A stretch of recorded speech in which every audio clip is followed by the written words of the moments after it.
how's it going, everybody? I am sitting here in the shop on another beautiful day in 2025. Just want to give everybody a heads up that a big update was just announced from Hummingbird. So it covers the SOLIX, the Apex, and the Explore models, and the Mega Live 2.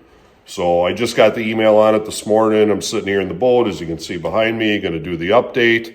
Just wanted to give you guys a heads up. If you have questions on the updates from Hummingbird, the best thing is just to contact Hummingbird. They're really helpful on that stuff. They got a lot of online tutorials. There's a bunch of YouTube stuff on how to do the updates. But like I said, it's not the Helix model, at least not that I saw. Apex, SOLIX like mine, and then the new Explore series and the Mega Live 2. So just like keeping you guys in the loop, keep your units up to date. They do these updates for a reason. So I'm going to turn around, get my units updated, and until next time on the water, tight lines.